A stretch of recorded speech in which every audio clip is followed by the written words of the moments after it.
La asertividad, expresión de una sana autoestima. La lectura del día de hoy pertenece a Olga Castanier. La edición que vamos a estar compartiendo es la edición 32. Y bueno, esta copia se encuentra gratuita en internet. Dejaré el audio de la literatura aquí y en YouTube estaré compartiendo liga por si alguien quiere revisarla. La asertividad, expresión de una sana autoestima. Así comienza el subtítulo. Y bueno, esta edición fue emitida en octubre del 2010 por la editorial Desclée. Está registrado en España. Y bueno, vamos a dar inicio. Lancemos pues a mejorar la calidad de nuestras relaciones. Introducción. Asertividad. ¿Qué era eso? Me suena haberlo oído, pero ahora no lo localizo. De esta y muchas formas parecidas pensarán la mayoría de las personas que se acercan a hojear este libro. Si en vez de utilizar este término decimos habilidades sociales, el tema ya empieza a sonar más. Y si finalmente decimos, trata de quedar bien con todo el mundo y no dejarse pisar, quedarán aclaradas ya todas las incógnitas y la gente respirará tranquila, aparentemente. Porque este libro habla de eso y no habla de eso. El tema de las llamadas habilidades sociales, con su derivado, la asertividad, es cada vez más a la orden del día. A estar convirtiéndose sobre todo el mundo empresarial en una moda. Parece como si de pronto a todo el mundo se le hubiera ocurrido que posee pocas habilidades sociales y quisiera mejorarlas. Y también parece que si no se desarrollan al máximo estas habilidades, nunca conseguiremos vender correctamente un producto o tener éxito en nuestra profesión. El concepto de asertividad conlleva un peligro. Los lectores que hayan acudido a uno de los llamados cursos de asertividad o hayan leído ciertos libros sobre el tema pueden estar algo asustados o excesivamente entusiasmados ante la supuesta pretensión que persiguen con ellos. Estar por encima de los demás, no dejarse apabullar en ningún caso y ser en definitiva siempre el que gana.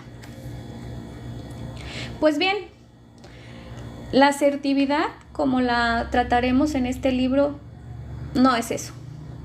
Aquí vamos a intentar situarla muy cerca a la autoestima, como una habilidad que está estrechamente ligada al respeto y al cariño por uno mismo y por ende a los demás. Quien busque en este libro la clave para ganar siempre o para quedar indiscutiblemente por encima del otro, hará mejor en no leerlo, ya que se sentirá rápidamente frustrado y no encontrará ningún truco que le lleve a ser mejor. Pero quien busque aumentar el respeto por sí mismo y por los demás, mejorar sus relaciones, en último extremo contribuir a aumentar su autoestima, tiene en sus manos un libro que le quiere ayudar a ello. A lo largo del libro, el lector se irá encontrando con propuestas de ejercicios, la mayoría para realizarlo solo, algunos en pareja o en grupo. Os invito a realizar estos ejercicios, cada uno con vuestros temas particulares, para así poder participar de forma activa en la lectura del libro y sacar más provecho de ello. Para facilitar la localización de estos ejercicios, los señalaremos siempre con un carácter de una carita feliz. Alguien todavía puede pensar, ¿pero a quién va dirigido exactamente este libro? ¿A psicólogos? ¿A expertos en el tema? ¿O a personas de la calle que quieren saber más? La respuesta es muy clara, a todos. No es desde luego un libro profesional escrito para iniciados en la materia. Eso pretende ser algo escrito desde una experiencia clínica para todo aquel que quiera saber más sobre las relaciones humanas. Aprender para su propia experiencia y acercarse a alguna dificultad que tenga en esta materia. Citando al gran Rabindranath Tagore, quien no ha tenido alguna vez sentimientos parecidos y ha deseado poder actuar de otra forma. Quería decirte las palabras más hondas que tengo que decir, pero no me atrevo. No vayas tú a reírte. Por eso me río de mí mismo y desahogo en bromas mi secreto. Si me voy burlando de mi dolor para que tú no te burles. Quería decirte las palabras verdaderas que tengo que decirte, pero no me atrevo. No vayas a no creerme. Por eso las disfrazo de mentira y te digo lo contrario de lo que te quisiera decir. Sí, hago absurdo mi dolor. No vayas a hacerlo tú.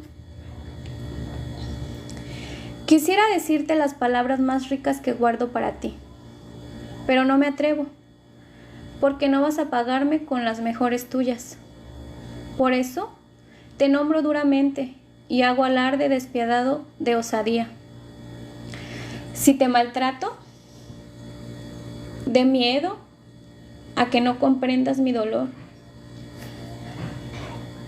Lancémonos, pues, a mejorar la calidad de nuestras relaciones.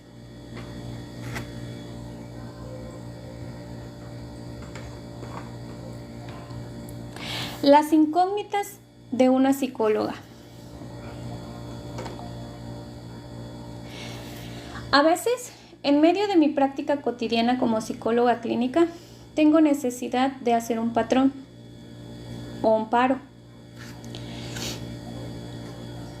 Me reclino ante mi mesa, repleta de papeles, historias clínicas, libros de consulta, y miro a mi alrededor porque el despacho, que desde hace años acoge y escucha a las personas que acuden a explicar su problema, ¿qué no habrán escuchado estas paredes? ¿Qué peso no habrán soportado el viejo sofá negro, que tan pronto sirve de asiento, como de colchón para relajarse, como de banco de una estación en un improvisado role-playing? Una consulta psicóloga es como la otra cara de la vida.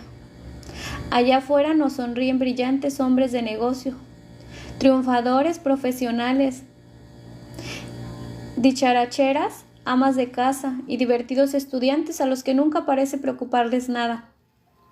Aquí dentro salen a la luz los niños tímidos, los adolescentes excluidos de su grupo, los niños que se sentían rechazados y no queridos, además de solos. A lo largo de estos años de consulta, me he ido sumergiendo en una serie de cuestiones difíciles de contestar. ¿Pero qué pienso? Son de vital importancia para comprender la naturaleza humana. ¿Cómo puede ser tan tremenda la importancia que tiene la vida en los padres? ¿Cómo es posible que un hombre hecho y derecho de 40 años tiemble de terror ante su padre anciano? ¿Cómo puede ser tan tremenda la importancia que tiene la vida en los padres? ¿Cómo es posible que un hombre hecho y derecho de 40 años tiemble de terror ante su padre anciano? Y hasta el punto de se refiere al concepto del respeto. ¿Qué hace realmente que se respete a una persona?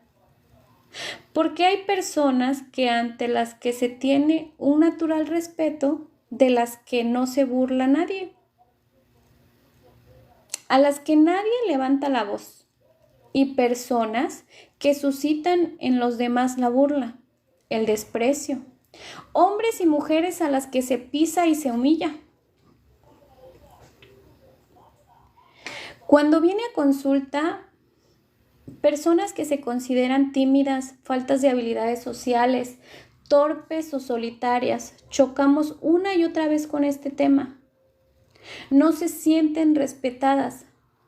Parece que los demás pasan por alto, les rechazan o les excluye. ¿Pero por qué? ¿Son todos ellos personas feas, bajitas, débiles, patosas? ¿Tienen algún defecto físico que puede hacer que alguien les considere inferiores? No, en absoluto. Es más, hay muchas personas feas, bajitas, débiles, con defectos físicos que sí son respetadas. Y personas guapas, fuertes y altas que son sistemáticamente ignoradas por los demás. ¿Será la capacidad de defenderse, de contestar a los que marcan la diferencia? También aquí nos encontramos que no necesariamente.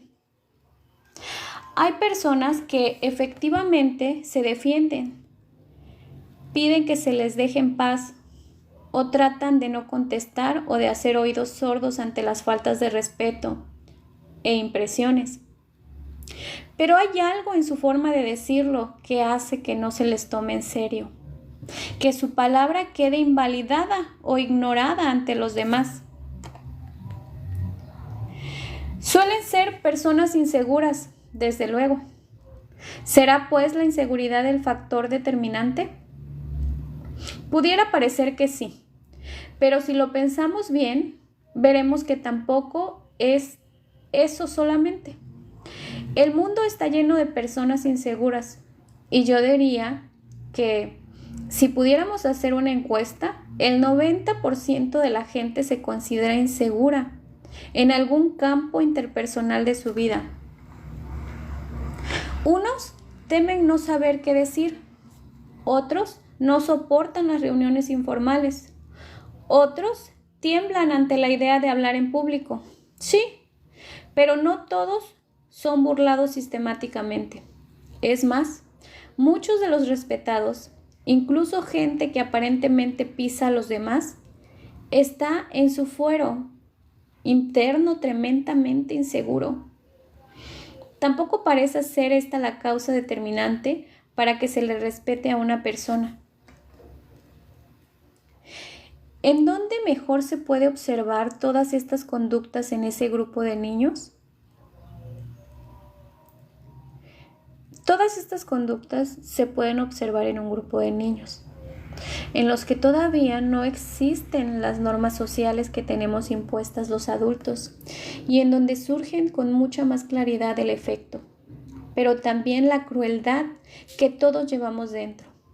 Si observamos a un grupo de niños o recordamos nuestra infancia, veremos que siempre había a un tonto de la clase, aquel que siempre metía la pata, el que ejercía de payaso de la clase. A veces, esta persona era gorda o llevaba gafas. Pero también recordamos a compañeros y compañeras gordas y con gafas que no tenían ese papel. A esas personas burlonas, a esas personas burladas, las tenemos ahora en adultos, en las consultas psicológicas, y vemos que son personas normales con intereses, temores y efectos. Son personas con su inteligencia y cultura, ni mayor ni menor que la de muchos otros, pero que han sufrido y sufren falta de respeto. Pero salgamos de la consulta psicológica y observemos nuestra vida cotidiana, las relaciones que tenemos, las situaciones en las que nos movemos. Constantemente estamos interactuando con otras personas, con diferentes niveles de confianza. A veces nos sentimos satisfechos, otras no tanto. Hay personas concretas con las que nos sentimos más inseguros o en situaciones que nos hacen sentir mal sin aparente razón.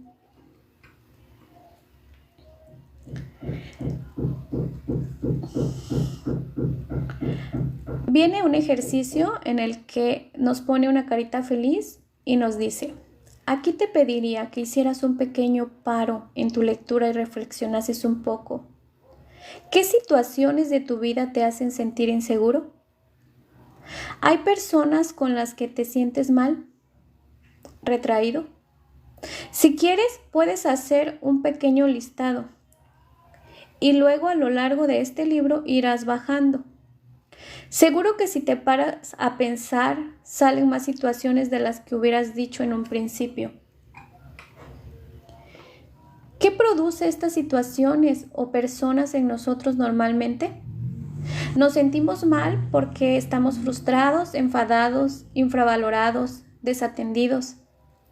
Excusamos nuestro estado de ánimo culpando a otros, a la situación, al momento, pero en el fondo sentimos que no se nos considera como nos gustaría o que no somos capaces de mostrarnos tal cual y que somos y que por consiguiente no nos sentimos respetados. A todos nos pasan estas cosas en mayor o menor medida. Todos somos tímidos en alguna situación y como decíamos,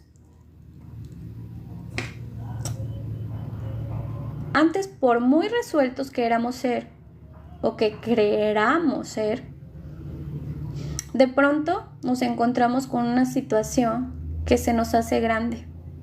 Hay personas que lo ven como un problema en general, que afecta a muchas facetas de su vida. Personas con fobia social o pánico ante las interacciones. Otros no lo notan, solo en momentos puntuales. De la angustia que ello produzca depende tal vez el que una persona acuda a una consulta psicológica o no. Pero todos nos podríamos considerar pacientes potenciales porque siempre hay un área en nuestra vida con la que no podemos enfrentarnos. Ya sea pues como problema general, personas que siempre se sienten rechazadas o inferiores, o puntual. El caso es que sigue estando ahí el misterio del respeto y la falta de mí mismo. Y la falta del mío. Y sí, como hemos visto, no es ni el aspecto físico exclusivamente, ni la capacidad de protestar, ni la seguridad la que hace que a uno se le respete y a otro no. ¿Qué es entonces esa cosa extraña? ¿Cómo se le puede llamar a ese algo que unos sienten bien con los demás y otros mal? Que a unos se les respete más y a otros menos. Tras mucho reflexionar, pienso que la respuesta no es única, aunque sí se puede resumir en un término. No es única, porque para hacerse respetar hacen falta varios elementos descritos anteriormente. Hace falta sentirse seguro de sí mismo y a la vez ser capaz de autoafirmarse, de responder correctamente a los demás, de no ser torpe socialmente. Y todo esto se resume a una palabra. Se trata de asertividad. En resumen, diríamos que la asertividad, el que una interacción nos resulte satisfactoria, depende de que nos sintamos valorados y respetados. Y esto a su vez no depende tanto del otro, sino de que poseemos una serie de habilidades para responder correctamente y una serie de convicciones o esquemas mentales que nos hagan sentirnos bien con nosotros mismos. Si alguien duda de este planteamiento, que se imagine la siguiente situación. Dos personas se encuentran en una fiesta. Una le dice a la otra: «Vaya, contigo quería hablar. ¿A qué viene eso de ir diciendo por ahí que soy un vago, un malqueda?» Tanto si es cierto como si no, la situación es que, cuando menos, algo intimidante. Depende del que ha hecho la interpretación, el que la situación sea penosa para el otro. No porque una persona segura de sí misma y de sus habilidades responderá de forma airosa, pues no, te has equivocado. O sí, pero no me gustaría explicártelo. Y no le dará mayor importancia al episodio, mientras que la persona más insegura en ambos aspectos responderá consciente y consiguientemente. ¿No? ¿De verdad? Yo no. Oh, pues, bueno, no sé, quizás dije algo, pero... Y lo que es peor, se sentirá mal por el resto de la noche. Las personas que tienen la suerte de poseer estas habilidades son las llamadas personas asertivas. Las personas que presentan algún problema en su forma de relacionarse tienen una falta de asertividad. Esto último se puede entender de dos formas. Poco asertivas son las personas consideradas tímidas, prestas a sentirse pisadas y no respetadas. Pero también lo son los que se sitúan en el polo opuesto. La persona agresiva que pisa a los demás y que no tiene en cuenta las necesidades del otro. Ambos tienen problemas de relación y ambos son considerados, pues, falta de asertividad. Aunque el tratamiento tenga que ser forzosamente diferente en cada caso. Llegados a este punto, y antes de introducirnos de lleno en el tema de la asertividad, tenemos que hacer una advertencia. Tal vez algunos de vosotros hayáis oído hablar de este tema, incluso puede que hayáis leído libros al respecto. Quizás hayan parecido excesivamente americanos, es decir, abocados a convenir al lector en triunfador de la vida, en un brillante yuppie que sale airoso de todas las situaciones que se le presentan. Aquí pretendemos dar un consejo algo diferente al tema de la asertividad, más bien humilde, pero quizá también más realista. Pretendemos que la asertividad sea un camino hacia la autoestima, hacia la capacidad de relacionarse con los demás de igual a igual, ni estando por encima ni por debajo. Solo quien posee una alta autoestima, quien se aprecia y valora a sí mismo, podrá relacionarse con los demás en el mismo plano, reconociendo a los que son mejores en alguna habilidad, pero no sintiéndose inferior ni superior a otros.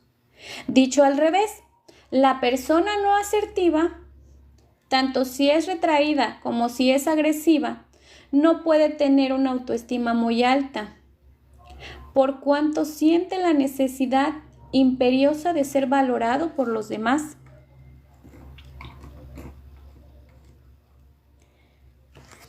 Capítulo 2. ¿Soy asertivo?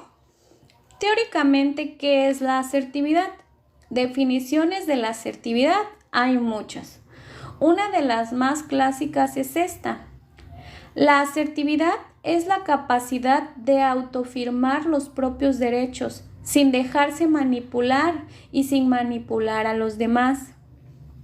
Esta frase suena muy bien y seguramente más adelante, cuando sepamos más sobre el tema, nos significará mucho, pero ahora mismo quizá no es muy ilustrativa para la persona que quiera introducirse en el tema. Para comprender mejor en qué consiste esto de la asertividad, permíteme poner unos ejemplos de personas con problemas de asertividad que acudieron a consulta. Aquí quisiera resaltar que los problemas de asertividad o de habilidades sociales no siempre son el motivo de consulta de las personas que acuden a terapia, a no ser que la problemática asertiva sea muy acuciante. Las personas suelen comenzar explicando problemas de ansiedad, timidez, culpabilidad y muchas veces en el psicólogo el que tras una serie de análisis detecta una carencia de habilidades sociales como parte de la problemática por la que ha acudido la persona. Así ocurrió también en el caso de estas dos personas. Caso número 1. Juana. Juana es una secretaria y tenía 36 años cuando acudió a consulta. Estaba separada de su marido. La exploración psicológica se desarrolló a diversos niveles de profundidad a medida que se iba analizando el material y la entrevista que realizamos a Juana. Análisis número 1. Como motivo de consulta, reseñamos que vino llorando, diciendo tener una crisis de identidad. Una relación simultánea con 2 hombres le había hecho plantearse muchas cosas en su vida, llegando a la consulta de que no sabía lo que quería, a quién quería ni cómo iba a desarrollarse en su futuro efectivo. Se definía a sí mismo como obsesiva y puntillosa y decía no poder dejar de darle vueltas constantemente a todo cuando la importancia le acontecía. Análisis 2. Poco a poco la problemática con sus 2 hombres fue quedando en un segundo plano, para extenderse a más personas. Progresivamente fue saliendo que tenía un problema en casi todas sus situaciones de interacción, trabajo, universidad y amigos. Se sentía explotada, pensaba que todos los demás se aprovechaban de ella y adivinaba intenciones en su contra en casi todo el mundo. La explicación que daba a tal problemática con la gente era que ella tenía más empuje y energía y que el resto de las personas que la rodeaban se quejaban de que si ella no tiraba de la gente y tenía la iniciativa, las cosas no funcionaban. Análisis 3. Por medio de autorregistros y entrevistas llegamos a la conclusión de que su conducta era extremadamente agresiva. Muy frecuentemente contestaba con brusquedad a preguntas banales, por creer haber adivinado segundas interpretaciones en ello. No dejaba explicarse a la gente y enseguida les etiquetaba públicamente. En el trabajo y en la universidad, cada vez que veía corrillos de gente u oía hablar a más de 2 personas entre sí, profería frases del estilo: si queréis hablar de mí, hacerlo en alto. Al conocer a alguien nuevo, dejaba muy claro quién era ella y qué conductas le gustaban y cuáles le molestaban, para que no haya malos entendidos.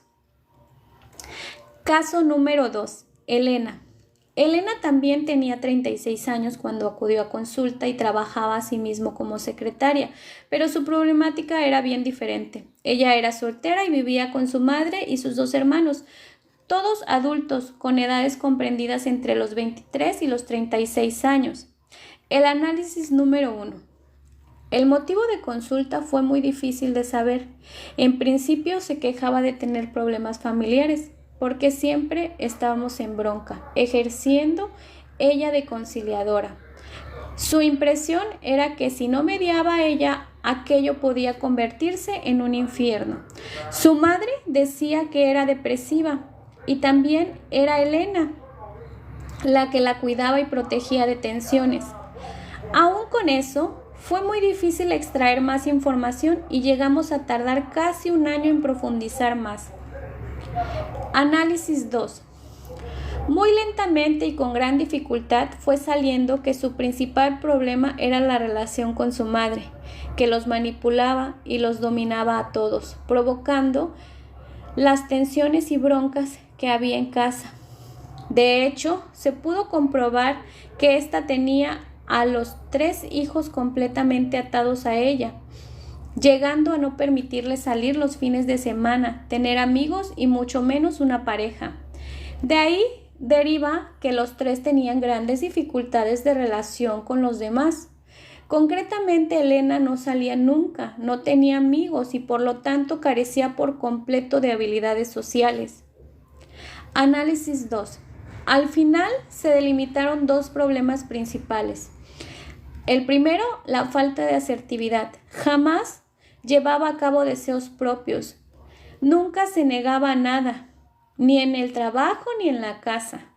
No sabía enfrentarse ni enfadarse. Mostraba un excesivo autocontrol, con tal de no demostrar nunca disgusto. Una gran culpabilidad inculcada por su madre. Si no cumplía con sus órdenes, era mala. que le hacía justificar siempre a los demás y nunca a sí misma.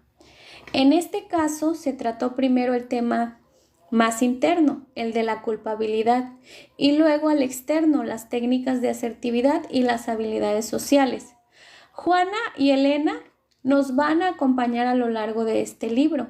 Iremos viendo registros y escritos suyos, analizando su problemática y observando cómo se fueron resolviendo sus respectivos problemas. Características de la sumisión de la agresividad y la asertividad.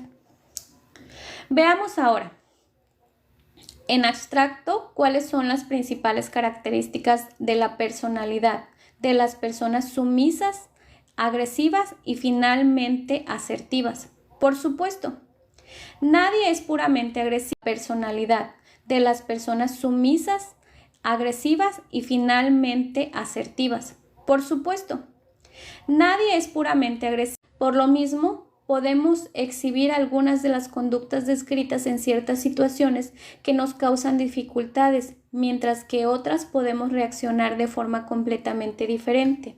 Depende de la problemática de cada uno y de la importancia que tenga éste para la persona. A lo largo del libro observarás que utilizamos repetidas veces la palabra conducta. Cuando hablamos de conducta, no nos referimos solamente al comportamiento externo. Como psicólogos cognitivos conductuales denominamos conducta a todo el conjunto de comportamientos, emociones y pensamientos, etc., que posee una persona en las situaciones a las que se enfrenta. Así, para determinar las características que presenta cada estilo de conducta, sumiso, agresivo y asertivo. Describiremos cómo funcionan en cada caso los tres patrones de conducta: comportamiento externo, patrones de pensamiento, sentimientos y emociones. Comencemos con la persona sumisa. Si estamos muy pendientes de no herir a nadie, en ninguna circunstancia acabaremos lastimándonos a nosotros mismos y a los demás. Esto lo escribió P. Jakubowski. La persona sumisa no defiende los derechos e intereses personales, respeta a los demás, pero no a sí mismo. El comportamiento externo: volumen de voz bajo, habla poco fluida, respeta a los demás, pero no a sí mismo. El comportamiento externo: volumen de voz bajo, habla poco fluida,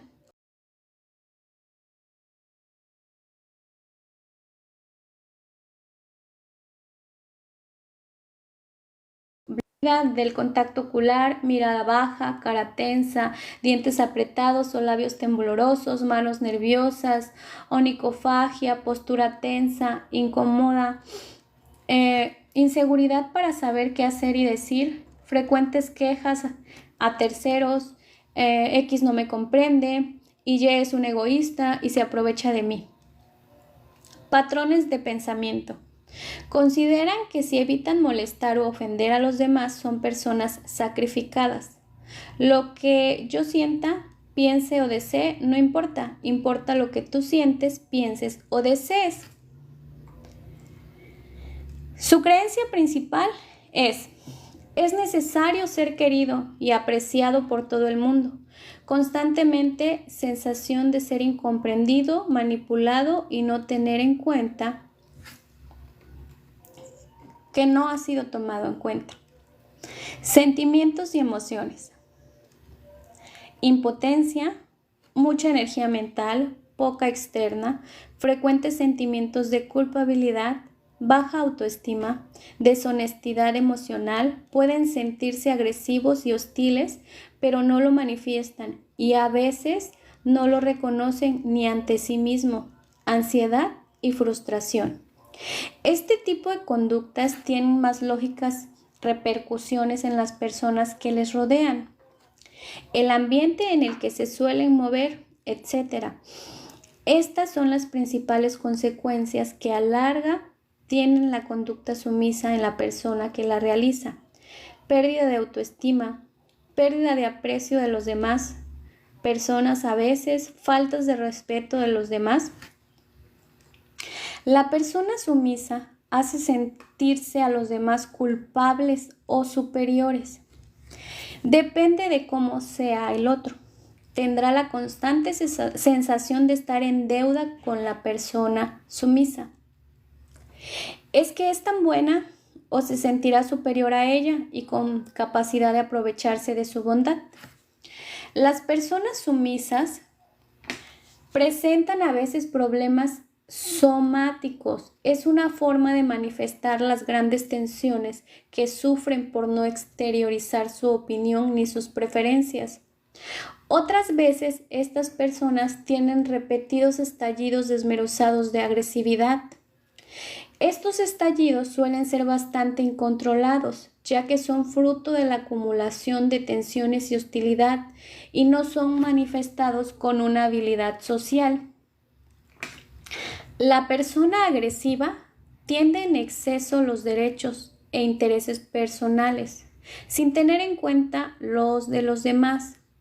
A veces no los tiene realmente en cuenta, otros carece de habilidades para afrontar situaciones. Sus comportamientos externos son volumen de voz elevado. A veces habla poco fluido por ser demasiado precipitada, habla tajante, interrupciones y utiliza insultos y amenazas. Contacto ocular retardado, cara tensa, manos tensas, postura que evade el espacio del otro y tendencia al contraataque. Los patrones de pensamiento. Ahora solo yo importo. Lo que tú pienses o sientas no me interesa. Piensa que si se comporta de esta manera, son excesivamente vulnerables. Lo sitúan todo en términos de ganar o perder. Pueden darse las creencias, hay gente mala y vil que merece ser castigada y es horrible que las cosas no salgan como a mí me gustaría que saliesen. Emociones y sentimientos. Ansiedad creciente, soledad, sensación de incomprensión, culpa, frustración, baja autoestima. Si no, no se defenderían tanto. Sensación de falta de control, enfado cada vez más constante que se extiende a cada vez más personas y situaciones. Hostilidad emocional, expresan lo que sienten y no engañan a nadie. Como en el caso de las personas sumisas, los agresivos sufren una serie de consecuencias de su forma de comportarse, generalmente rechazo o huida por parte de los demás. Conducta del círculo vicioso para formar a los demás a ser cada vez más hostiles y así aumentar ellos cada vez más su agresividad. No todas las personas agresivas lo son realmente en su interior. La conducta agresiva y desafiante es muchas veces, yo diría que la mayoría, una defensa por sentirse excesivamente vulnerables ante los ataques de los demás, o bien es una falta de habilidad para afrontar situaciones tensas. Otras veces sí que responde a un patrón de pensamiento rígido o unas convicciones muy radicales, dividir el mundo entre buenos y malos, pero son las menos. Muy común es también el estilo pasivo-agresivo. La persona callada y sumisa en su comportamiento externo, pero con grandes dosis de resentimiento en sus pensamientos y creencias. Frecuentemente utilizan la manipulación y el chantaje efectivo para conseguir ser tenidos en cuenta. Obviamente, esto se debe a una falta de habilidad para afrontar las situaciones de otra forma. Vamos a presentarte un escrito de una persona con problemas de asertividad. El contenido está plasmado tal cual lo puso la persona. ¿A qué estilo crees que corresponde el perfil? Cuidado con equivocarte, puede prestar malas interpretaciones o interpretaciones erróneas. Bien, aquí viene el escrito. Siempre que estoy en el trabajo me fijo en Álvaro. Cada cosa que le oigo decir me repatea. Es un estúpido y dice las mayores idioteces con una seguridad pasmosa. Le odio. Suelo estar muy tenso. Sé que no debo dejar que esto me afecte el resto de mis relaciones fuera del trabajo, pero ayer, por ejemplo, sentados cada uno en su mesa, Álvaro comentó: «Qué poco les queda a algunos para irse de vacaciones». En clara alusión a mí, le contesté, bastante tenso, que 10 días era mucho tiempo aún. Me dijo que a él le quedaba 1 mes y medio y le contesté que cuando le quedaran 10 días como a mí, ya me diría cómo estaba. Él contestó en voz baja. Yo estaba de espaldas a él, en el ordenador, y no le miré ni le pregunté. Estaba ya tan tenso que pensaba que iba a estallar. Fui incapaz de articular más palabras. Tengo mucho miedo a contestarle. Estoy tan tenso que pienso que mi voz va a salir quebrada. Le odio totalmente. No le soporto. Me siento tan inseguro y él está tan tranquilo. Creo que me dijo lo de las vacaciones para hacerme reaccionar y yo he caído como un estúpido. Él siempre tiene la razón y yo no. Me supera. Es mejor que yo. Con Ana me va a pasar lo mismo. ¿Cómo puedo pensar en salir con ella? Duraríamos 1 semana. Cada vez que tengo que hablar con alguien del trabajo, me entra una tensión horrible, me bloqueo y me sale una voz afectada. Eso me deja completamente abatido. Carita sonriente de actividad. ¿Qué tipo de respuesta sueles tener tú? Seguramente variadas tu conducta dependiendo el tipo de situación. Las personas con las que estés también. Consulta el listado de situaciones que te hiciste al principio. ¿De qué forma respondes a cada una de las situaciones? ¿Eres asertivo en unas, sumisa en otras y agresivo en otras? ¿O sueles mostrar un mismo tipo de comportamiento? Formas típicas de respuesta no asertiva. Hemos descrito en general los comportamientos, los pensamientos y los sentimientos más comunes con problemas de asertividad. Pero ¿cómo reacciona una persona con problemas de asertividad en una situación concreta de tensión? Imaginemos una situación que conlleva algo de tensión. Carlos es poco asertivo. Tiene prestado un libro de Juan desde hace más de 1 mes. Juan está cansado de reclamarlo una y otra vez, pero a Carlos siempre se le olvida. Por fin un día, este le devuelve su libro. Juan, molesto desde hace un tiempo, le dice con ironía: «Hombre, pues muchas gracias. Me gustan las personas que devuelven rápido lo prestado». Carlos se siente muy cortado y no es asertivo, pues tiene que afrontar la situación de alguna manera.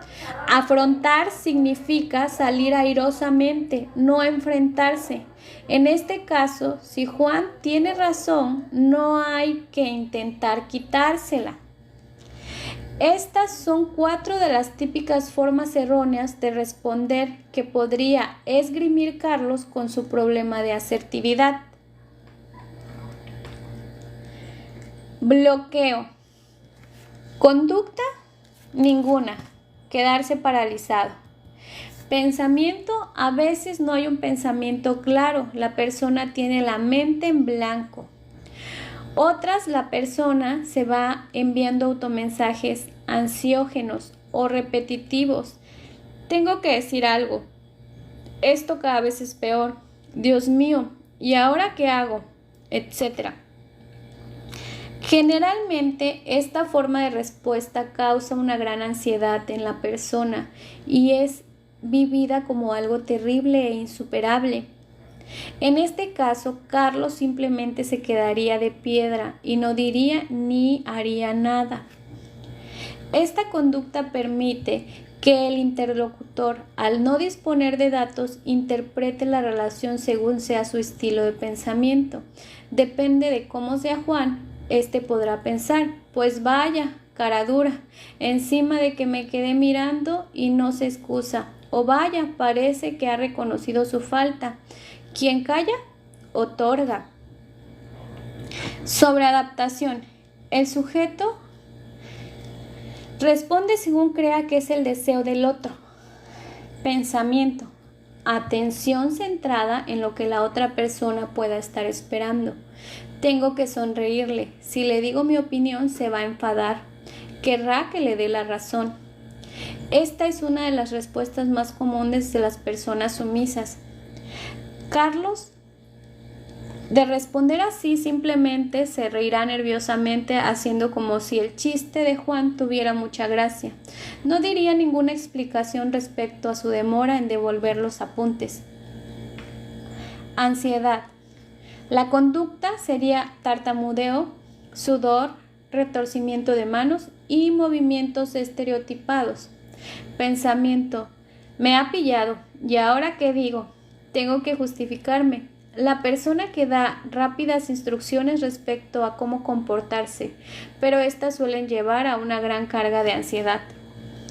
Otras veces la ansiedad es parte de un bloqueo. En estos casos, la persona no puede pensar nada porque está bloqueada y generalmente tampoco emite otra respuesta encaminada a afrontar la situación. Esta forma de comportamiento tiene grados, puede ir desde una respuesta correcta que afronta la situación a una aunque con nerviosismo interno o externo, hasta el descrito bloqueo, en el que la persona no emite más respuesta que la ansiedad. Carlos tal vez sí respondería, pero con ansiedad. Bueno, es que pues sí, tienes razón, pero yo no quería. Es decir, en fin, vaya, que sí, que tienes la razón. A la vez que se retorcería nerviosamente las manos o se pasaría la mano una y otra vez por el pelo riéndose nerviosamente. Agresividad. Elevación de la voz, portavoz e insultos. Pensamiento. Ya no aguanto más. Esto es insoportable. Tengo que decir algo como sea. A ver si se cree que soy idiota. Esta conducta a veces sigue a la ansiedad. La persona se siente tan ansiosa que tiene la necesidad de estallar como idea, además de tener que salir airoso de la situación. Carlos podría esgrimir cualquier frase desafiante del estilo, pues tampoco eres manco. Pues no sé a qué viene eso. O peor aún, oye, a ti nadie te ha pedido tu opinión. La persona asertiva. Vistas ya las dos conductas que indican la falta de asertividad, veamos por fin cómo se comporta, qué piensa y siente la persona que sí es asertiva. Lógicamente, rara vez se hallará una persona tan maravillosa que reúna todas las características. Al igual que ocurre con los tipos descritos de sumisión, agresión y los rasgos que ahora presentamos como abstracciones, todo lo demás podremos encontrar a personas que se manejen al ideal, la persona asertiva, y que podremos intentar por medio de técnicas educadas a acercarnos lo máximo posible a este modelo, pero jamás tendremos el perfil completo, ya que nadie es perfecto. Las personas asertivas conocen sus propios derechos y los defienden, respetando a los demás. Es decir, no van a ganar, sino van a llegar a un acuerdo. Comportamiento externo. Habla fluida, segura, sin bloqueos ni muletillas, contacto ocular directo, pero no desafiante, relajación corporal y comodidad postural. Expresión de sentimientos tanto positivos y negativos. Defensa sin agresión. Honestidad, capacidad de hablar de sus propios gustos e intereses, capacidad de discrepar abiertamente, capacidad de pedir aclaraciones y decir no y saber aceptar errores. Patrones de pensamiento. Conocen y creen en unos derechos para sí y para los demás. Sus convicciones son en su mayoría racionales. Esto se explicará más adelante. Sentimientos y emociones. Buena autoestima. No se sienten inferiores ni superiores a los demás. Satisfacción en las relaciones. Respeto por uno mismo. Sensación de control emocional. También en este caso la conducta asertiva tendrá unas consecuencias en el entorno y la conducta de los demás. Frenarán o desarmarán a la persona que les ataque. Aclaran equívocos, los demás se sienten respetados y valorados y la persona asertiva suele ser considerada buena, pero no tonta. Acordémonos de nuevo del ejemplo antes descrito sobre una conversación entre Juan y Carlos, en la que Juan reprochaba de forma irónica a Carlos el que éste hubiera tardado mucho en devolverle el libro. Si Carlos, en este caso, es una persona asertiva, cuenta con una serie de habilidades para salir medianamente airoso de la situación, aunque esto incluya tener que admitir su error. Estas son las habilidades de las que dispone Carlos. Saber decir no o demostrar su postura hacia algo manifiesta su propia postura ante un tema, petición o demanda. Expresa su razonamiento para explicar, justificar su postura, sentimientos y petición. Expresa comprensión hacia las posturas y sentimientos y demandas de otro. Sabe pedir favores y reaccionar ante un ataque. Expresa la presencia de un problema que le parezca que debe ser modificado cuando lo haya.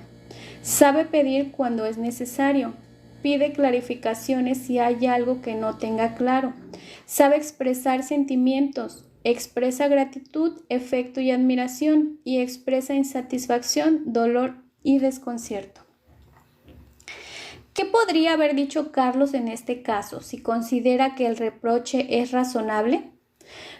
No cabe negar la evidencia, con lo cual lo que más puede hacer es decir algo así: tienes razón, tendría que habértelo devuelto antes, pero es que soy un despistado.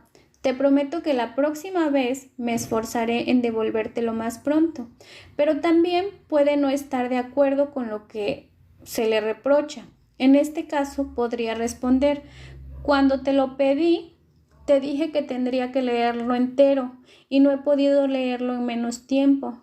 También, si le ha molestado el tono de la increpación, bueno, es verdad, pero me molesta un poco el tono irónico con el que me has hablado. Intentaré no tardar tanto la próxima vez, pero tú no me hables así, ¿vale? Por supuesto, estas son frases estándar que suenan algo artificiales. Carlos tendría que adaptarlas en su lenguaje y en su forma de expresión. ¿Cómo nos delatamos? Componentes no verbales de la comunicación asertiva. Es esta una parte algo más teórica, pero a mi entender interesante, ya que hace hincapié en un tipo de respuesta que muchas veces pasamos por alto y que, sin embargo, nos estará condicionando constantemente.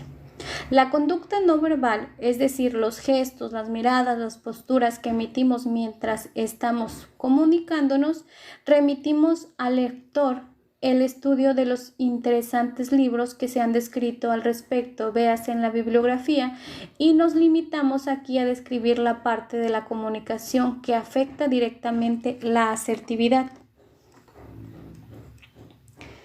La comunicación no verbal, por mucho que se quiera eludir, es inevitable en presencia de otras personas. Un individuo puede decidir no hablar o ser incapaz de comunicarse verbalmente, pero todavía sigue emitiendo mensajes acerca de sí mismo, a través de su cara y de su cuerpo. Los mensajes no verbales a menudo son también recibidos de forma medio consciente. La gente se forma impresiones de los demás a partir de su conducta no verbal, sin saber identificar exactamente qué es lo agradable o irritable de cada persona en cuestión. Voy a cortarlo porque solo me permite grabar 1 hora y ahorita vuelvo a iniciarlo de nuevo para continuar.